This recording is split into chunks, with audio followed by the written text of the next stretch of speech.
An adventurer browses an armor shop and finds the best armor guaranteed to never fail. Plot armor. The shop bell chimed as I pushed open the heavy wooden door, bringing with it the stench of failure and desperation. Hendrix, every other adventurer who'd lost their party, I was here looking for better protection. The graves of my companions were still fresh, their screams still echoing in my dreams. The interior was cramped, armor stands crowding every available space. Chainmail clinked softly in the draft from the door, and rusty breastplates lined the walls like shed snake skins. The shopkeeper emerged from behind a rack of helmets, his face obscured by shadow despite the afternoon light streaming through the dusty windows. "Looking for something specific?"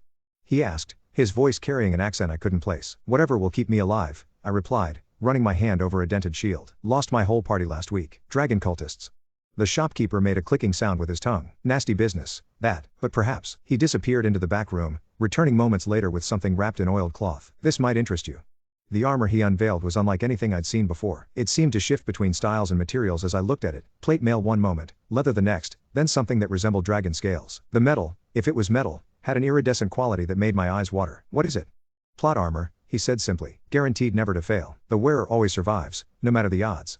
I snorted. "Right, and I suppose it's cursed too?" "No curse, just consequences. The price is steep, 50,000 gold pieces." It was everything I had left from years of adventuring. "What's the catch?" The shopkeeper shrugged. "Try it on first, see for yourself." The armor adjusted to fit perfectly as I donned it. It felt lighter than it should have, almost as if it wasn't there at all. I was examining myself in a clouded mirror when 3 men burst through the door, crossbows raised. "Found you, you bastard!" One shouted. "This is for our brother."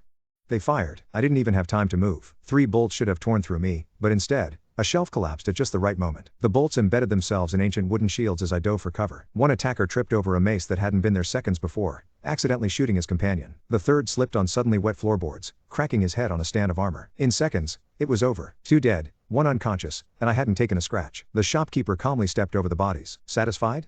I bought the armor immediately, trying to ignore how the gold seemed to vanish into thin air when I handed it over. That night, I celebrated my purchase at the tavern, listening to tales of other adventurers. A woman was describing her party's latest expedition when I noticed she wore the pendant of the dragon cultists we'd fought. "Your group," I interrupted. "Were you at the Temple of Eternal Flame last week?"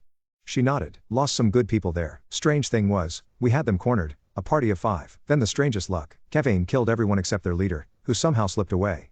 My blood ran cold. I'd assumed my escape had been luck, or the gods' favor. Over the next few weeks, I took on the most dangerous quests I could find. Each time, I survived through increasingly improbable circumstances. A giant's club would miss by inches. Poison would turn out to be harmless wine. Dragons would suddenly remember urgent appointments elsewhere. But others weren't so fortunate. Anyone who adventured with me died in bizarre accidents. Those who opposed me met even worse fates. The armor ensured my survival by sacrificing others, rewriting reality around me like a cruel author protecting their favorite character. I tried to remove it, but it had become part of me. The more I struggled, the more people died. Reality bent itself into knots to keep me alive, and the cost was always paid in blood. Now I sit in this tavern, writing this warning. The armor whispers to me sometimes, promising that I'm special, that I'm meant for greater things. But I've learned the truth. I'm just a prisoner in a story that won't let me die. I can hear them coming up the stairs now, the families of those who've died in my place. There must be 50 of them. The armor thrums with anticipation, eager to show me how I'll survive this time. But I won't give it the satisfaction. This story ends on my terms. If you're reading this, and someone offers you plot armor, remember, the best stories are the ones where anyone can die. Even the hero, especially the hero.